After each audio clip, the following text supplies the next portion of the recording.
All I hear is talking, I don't sweat that.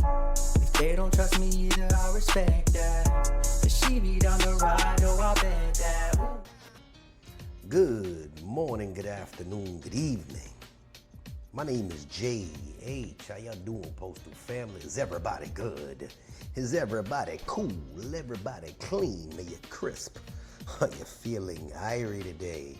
Let's talk. Pin comment. Check it out. New channel. Work related. Not this work related, but work related in general. If you like what you see, you know what you do over there. All right, listen. My dogs hit me up, and out of respect for the scenario, because it's still ongoing, I won't name names. But let me explain the scene real quick to you. This is for everybody, USA. And we talking about every postal worker. You're at work, you're doing your own job, you're doing it by the book. You're not cutting any corners, we spoke about that last video. You're not playing cowboy. And here comes somebody who doesn't even belong in your lane, trying to give you a direct order that could literally get somebody hurt or killed. They don't know the craft, they don't know the technical side of it, but they got a little title. And suddenly that makes them God. Like I said, I'm not naming names, but trust me when I say, if you've been around long enough, you have met this type. The kind that makes judgment calls and mistakes his position or her position for power. So my dude is a mechanic in the field, all right? This is rare that I speak about VMF, and his peoples is doing what they supposed to do. So the vehicle comes in, and I believe the mechanic went out to the station, and it had a safety issue. It was not cosmetic, it was not optional. It was basically a serious safety issue for carriers. Something that fails inspections immediately. And the mechanic does the right thing. He says, nope, this one is not going back out until it's fixed. And that's exactly how it's supposed to be. But instead of respect for safety, instead of the leadership saying, good call, we got a fucking circus. This so-called higher up stomps in with an ego dripping off of him like oil off of a busted ass engine, barking orders. And I quote, I'm a level 24 postmaster. I supersede VMF. I'm giving you a direct order.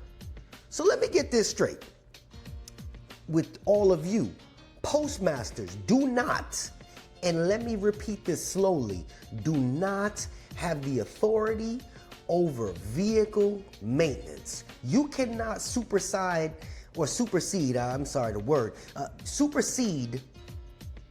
a craft just because you have a number next to your name.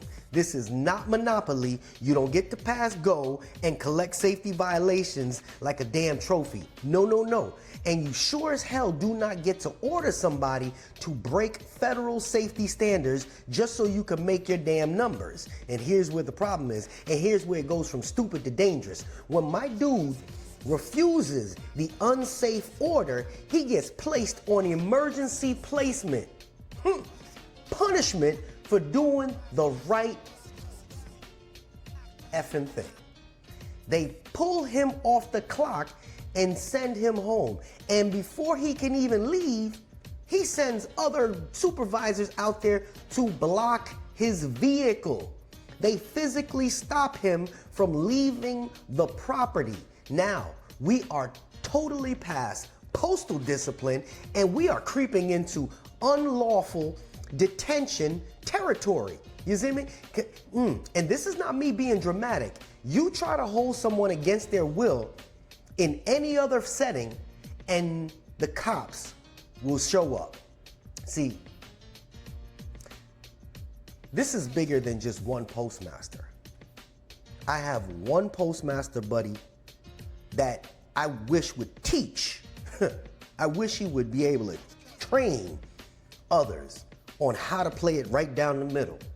But this is about where the culture and the title gets weaponized and where safety becomes optional if it slows the day down, right? And where retaliation is easier than accountability. We keep talking about accountability recently.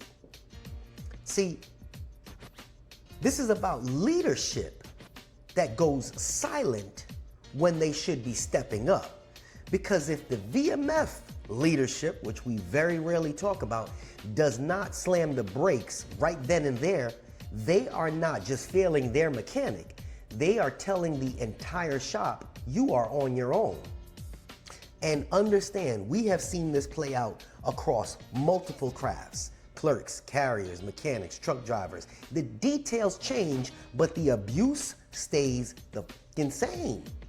It's the same formula. Someone with the title wants to look good on paper, so they cut a corner and force unsafe, ignore the contract, and dare you to push back because they know the process will take months, grievances tend to drag, statements disappear, and by the time there's a fucking resolution, you've either been replaced, relocated, or worn down enough to shut up and forget. And I'm telling you right now, that is not a leadership problem, that's a system problem.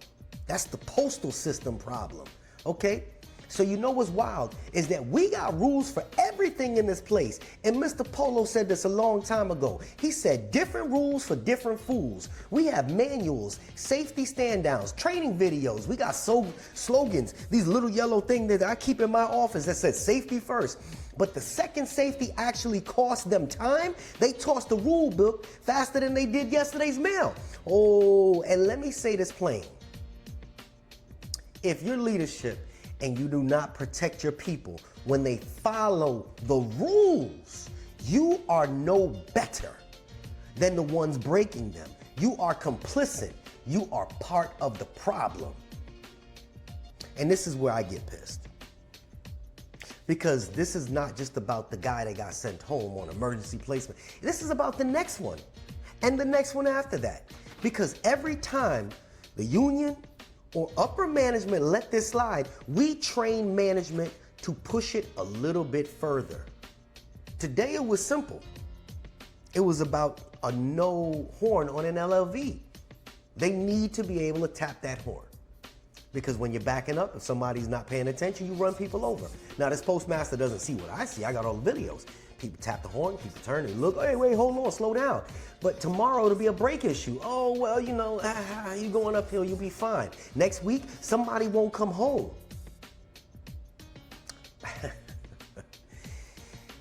Enough is enough. Safety is not optional.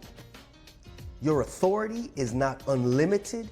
And your workers, your people, your peers that you have working underneath you, coach, are not disposable.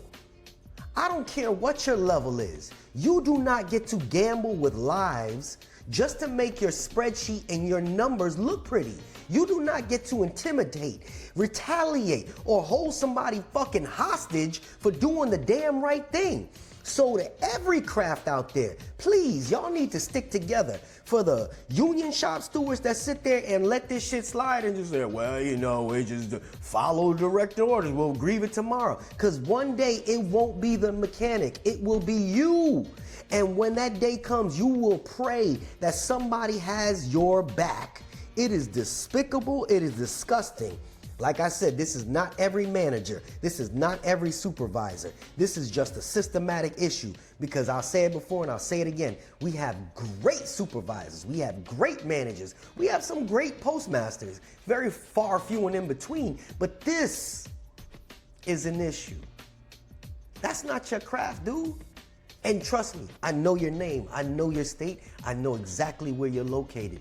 And because I have ties to the people that sit up at the top of the APWU, I'm sending this right to them because their own union, this is just foolishness, their own union is failing them.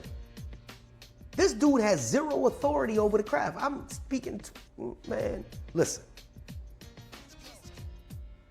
all I hear is talk. And I don't sweat that. Them postmasters, managers, other crafts ain't gotta like me either. I respect that. But I'm still JH, and I'ma still talk that shit. And I'm out. All I hear is talking, I don't sweat that. If they don't trust me either, I respect that. If she be down the ride, oh, I bet that.